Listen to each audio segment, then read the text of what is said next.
मैं डॉक्टर दिप्ति शाह सार्थ gastro and I clinic Indore से इस अंतरराष्ट्रीय योग दिवस पर कुछ जानकारी साझा करना चाहती हूँ।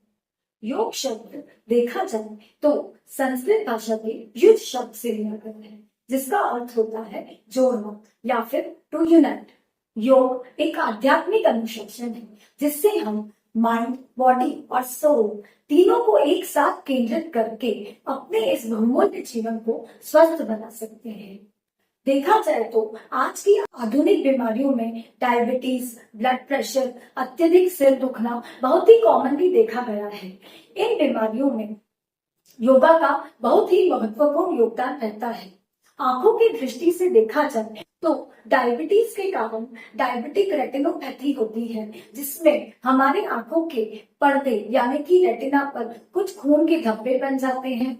मरीज को काले धब्बे दिखने लगते हैं और उनकी दृष्टि कम होने लगती है। इस बीमारी को भी शुगर कंट्रोल करने में योगा बहुत ही महत्वपूर्ण योगदान प्रदान करता है। प्रेशर आजकल बहुत ही कॉमनली पाया जाता है। ब्लड प्रेशर के कारण भी हमारी आंखों में तनाव रहता है और आंखों के पर्दे पर खून या आंखों के पर्दे पर स्वेलिंग आ जाती है। योग के माध्यम से हम अपनी इन सब बीमारियों को अच्छी तरीके से कंट्रोल कर सकते हैं और स्वस्थ रह सकते हैं। देखा जाए तो आंखों की दृष्टि से आजकल जो एक्सेसिव स्क्रीन यूज हो रहा है, जो कि हर वर्ग के बच्चों में, बड़ों में और इवन वृद्ध जनों में पाया जाता है। इसी के साथ साथ जो सर दर्द बहुत ही कॉमनली पाया जाता है, उसको भी ट्रीट करने में योग का बहुत ही इम्पोर्टेंट रोल है। आंखों के दृष्टि से देखा जाए तो मोबाइल स्क्रीन या फिर कंप्यूटर या लैपटॉप यूज करने के कारण हमारा जो समय स्क्रीन पर बढ़ रहा है, उसके कारण जो सर दर्द होता है, आंखों में तनाव होता है या आंखों में पानी गिरता है या आंखों में ड्राइनेस होती है, इन सब के लिए आंखों के ट्रीटमेंट के साथ साथ योगा से भी हम इन सिम्टम्स को कम करने की या फिर सामान्य करने की क्षमता रखते हैं।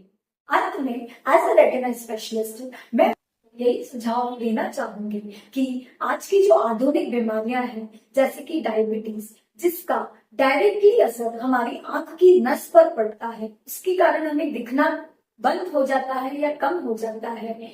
इसके साथ साथ ब्लड प्रेशर, जिनमें हाई ब्लड प्रेशर की प्रॉब्लम होती है, जिसे हम हाइपरटेंशन कहते हैं, उसमें भी आंखों के पर्दे में स्वेलिंग आती है, जिसको हम मैक्युलर इडीमा कहते हैं। इन सब बीमारियों में आंखों की दृष्टि पूरी तरीके से खत्म होने की रिस्क होती है।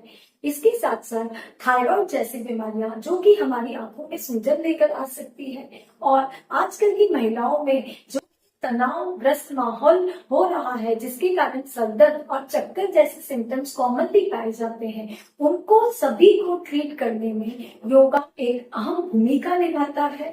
इसी के साथ साथ हमें योग करना चाहिए और अपने चिकित्सक से संपर्क में रहना चाहिए। And once in a year diabetes, blood pressure और थायराइड के मरीजों को अपनी आंखों के पर्दे की जांच कराना चाहिए। धन्यवाद।